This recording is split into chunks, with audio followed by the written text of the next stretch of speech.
Bismillahirrahmanirrahim. Assalamualaikum warahmatullahi wabarakatuh. Sobat-sobat ngabarin kabar terkabar, semoga selalu dalam keadaan sehat walafiat, serta diberikan rezeki yang halal, berkah, lancar, dan banyak. Presiden Jokowi jauh-jauh hari sudah mewanti-wanti untuk masa transisi dari presiden lama ke presiden baru agar tidak ada gejolak turbulensi politik yang mengakibatkan investor atau ekonomi Indonesia bisa terganggu. Rupanya hal itu sudah dibaca benar oleh Presiden Jokowi.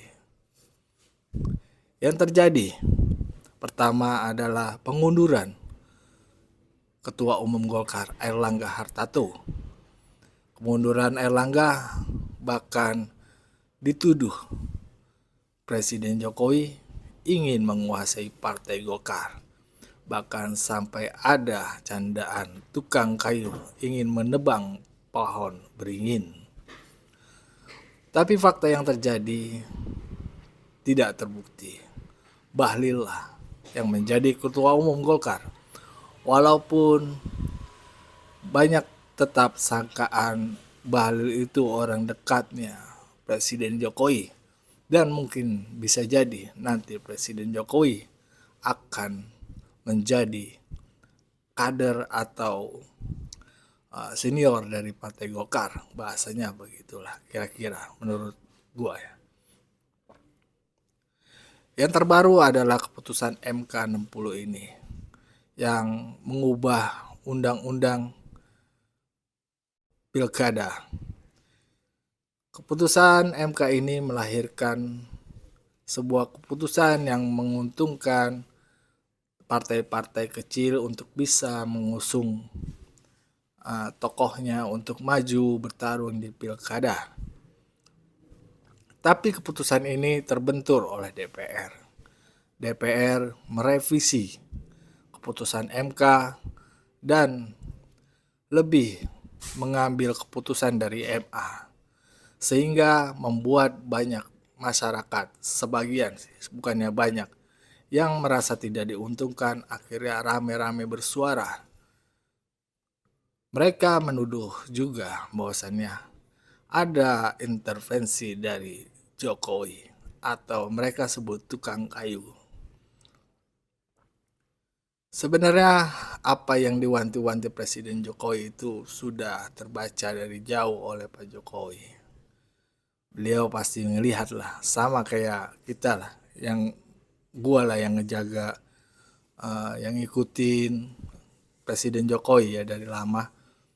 Masih banyak masih banyak lawan-lawan politik Pak Jokowi yang masih tidak suka, bahkan ingin menjatuhkan beliau sebagai presiden yang dikenang presiden yang buruk lah untuk masalah hukum ini. Ya, memang begitulah tujuan mereka, politik itu kejam. Ketika mereka tidak diuntungkan, mereka akan menuduh, memaki, dan tujuannya pasti adalah Jokowi. Gua dan mungkin yang pendukung Jokowi itu tahulah siapa mereka. Cuman kita ya bisa begini aja.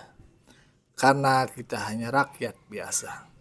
Tidak seperti mereka yang sahwatnya berlebihan lah untuk menguasai negeri ini, atau antek-anteknya atau kebencian dari mereka kepada Pak Jokowi. Selama ini kan Pak Jokowi kerjanya luar biasa, gak pernah berhenti, muter terus. Tapi yang namanya benci, kesel, udah kepalang. Bahkan mereka dengan enaknya mengatakan atas nama rakyat, atas nama demokrasi. Atas nama demokrasi ya hargainlah pendapat masing-masing. Jangan maunya memaksakan kehendak sendiri. Jangan merasa benar sendiri. Ya, mari kita simak pidato Presiden Jokowi yang lama ini sudah mewanti-wanti akan adanya turbulensi politik di masa transisi ke pemerintahan. Let's go. Bismillahirrahmanirrahim. Assalamualaikum warahmatullahi wabarakatuh. Yang saya hormati Bapak Wakil Presiden, Bapak Ibu sekalian yang saya hormati. Kita tahu dunia sekarang berada pada ketidakpastian yang tinggi di tengah ekonomi dunia yang semakin sulit dan tidak menentu, eskalasi geopolitik juga meningkat, utamanya di Timur Tengah.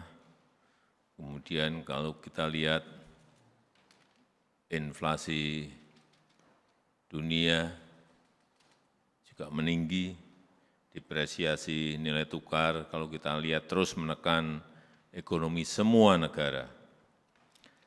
Tapi saya senang, alhamdulillah, daya saing kita di tahun 2024 naik signifikan. Ini penting karena ranking daya saing kita di dunia dari yang sebelumnya 44 melompat ke 34, kemudian sekarang melompat lagi ke angka 27. Ini dari yang dikeluarkan oleh IMD untuk World Competitiveness Ranking, dan yang saya senang ini mengalahkan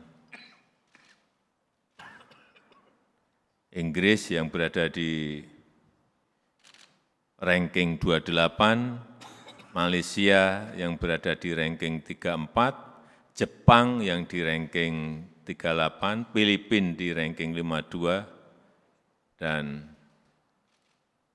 Turki di 53. Kita berada di ranking 27.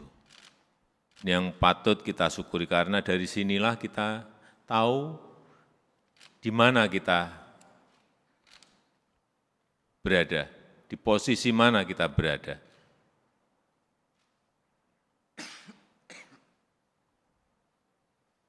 Karena dalam kondisi yang seperti awal tadi saya sampaikan, tidak mudah memperbaiki ranking dalam kondisi dunia yang tidak menentu seperti sekarang ini. Bahkan kayak Jepang turun 3 peringkat, Malaysia turun 7 peringkat. Oleh sebab itu, saya ingin mengingatkan ke semua kementerian dan lembaga agar betul-betul mencermati kondisi-kondisi global, mencermati kondisi-kondisi ekonomi nasional kita. Karena kalau kita lihat Jepang, kenapa turun 3 peringkat, itu karena pelemahan mata uang dan juga karena penurunan produktivitas. Malaysia turun sampai 7 peringkat juga karena pelemahan mata uang dan masalah stabilitas politik. Artinya apa? Stabilitas politik itu penting. Artinya stabilitas mata uang itu penting. Artinya peningkatan produktivitas itu penting.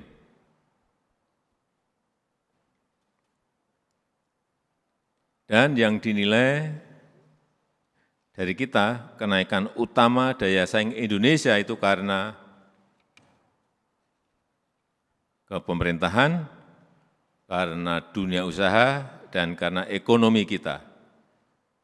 Karena undang-undang cipta kerja kita mengalami peningkatan 8 level. Karena dunia bisnis kita yang semakin kompetitif, baik karena tenaga kerjaan maupun produktivitas, level kita menjadi naik 6 level. Dan Karena ekonomi kita baik, kita bisa mengendalikan ekonomi, bisa meningkatkan growth, pertumbuhan ekonomi, itu menjadi kenaikan utama dari daya saing Indonesia. Tetapi juga di sisi efisiensi bisnis, kita melihat ketersediaan tenaga kerja dengan jumlah dan skill yang memadai, ini menyebabkan kita di level kedua. Juga efektivitas manajemen perusahaan, ini urusan dunia usaha. Kemudian juga masyarakat juga memberikan dukungan lewat perilaku dan budaya masyarakat kita dalam rangka daya saing tersebut. Kemudian ada 4 hal yang masih perlu kita perhatikan dan utamanya 2 yang menyebabkan kita masih dinilai lemah terkait dengan ketersediaan infrastruktur, yaitu di bidang kesehatan. Ini juga harus kita akui, kita masih dalam rangka reform, mentransformasi dunia kesehatan di negara kita, berada di level 61, dan juga dunia pendidikan. Ini 2 hal penting yang menjadi kelemahan kita yang harus kita perbaiki. Competitiveness kita, daya saing kita, yaitu kesehatan dan pendidikan. Dan juga sains, juga di level 45 dan teknologi di level 32. Ini yang harus menjadi perhatian kita semuanya agar competitiveness ranking kita setiap tahunnya bisa terus kita perbaiki. Saya kira 2 hal menurut saya, kesehatan dan pendidikan ini yang harus menjadi fokus utamanya tentu saja pemerintah ke depan.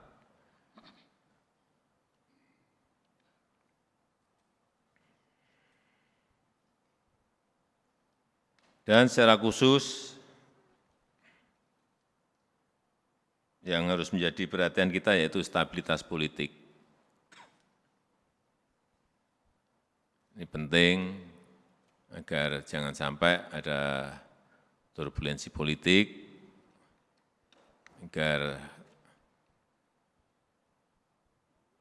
transisi dari pemerintahan sekarang ke pemerintahan berikut ini mulus dan baik, itu yang selalu dilihat oleh dunia internasional. Dan juga hati-hati mengenai isu-isu yang setiap hari ada. Sampaikan isu-isu yang positif, hal-hal yang positif, sehingga pasar menjadi yakin, pasar menjadi optimis terhadap fundamental ekonomi kita yang memang sebetulnya berada pada posisi yang baik. Saya rasa itu yang ingin saya sampaikan dalam kesempatan yang baik. Terima kasih. Assalamualaikum warahmatullahi wabarakatuh. Ya, begitulah sobat-sobat ngabarin kabar terkabar. Bagaimana Pak Jokowi sudah mewanti-wanti untuk berhati-hati akan turbulensi politik nanti di masa transisi dari pemerintahan lama ke pemerintahan baru. Sebenarnya Pak Jokowi itu udah tahu ada yang banyak orang yang ngincer dari dalam ataupun dari luar. Udah paham Pak Jokowi. Masih banyak yang menginginkan beliau jatuh atau selesai dengan nama buruk. Tapi kalau ngelihat karakter Pak Jokowi, kalau gue lihat beliau tuh nggak peduli. Yang penting gua kerja dan bermanfaat untuk rakyat Indonesia. Itu saja. Pak Jokowi bukan karakter yang rakus-rakus amat kayak mereka lah. Kelihatan kalau orang rakus itu kelihatan nafsu sahwatnya, cara nuduhnya aja beda. Orang kalau udah nuduh macam-macam itu udah telunjuk jari itu bisa balik. Isi dalam teko yang keluar tuh, isi teko yang keluar tuh isinya teko itu yang keluar isinya maksudnya. Nah itu kalau isinya kopi keluar kopi, begitu. Kalau gua sebagai agama Islam ya nggak boleh sambil nuduh-nuduh tanpa bukti, enggak lah, bahaya, nggak diajarin dalam agama, apalagi nuduh-nuduh sampai keji cuma dari berita misalkan Tempo juga katanya, terus kata PDIP, kata Hasto, itu kan baru katanya, coba dong tanya langsung ke Pak Jokowi, ya bener nggak begitu, ya enggak. Ayo, ya musuh Pak Jokowi itu ada di dalam dan di luar, itu udah pasti, cuma kita nggak tahu siapa sebenarnya musuhnya. Wassalamualaikum warahmatullahi wabarakatuh.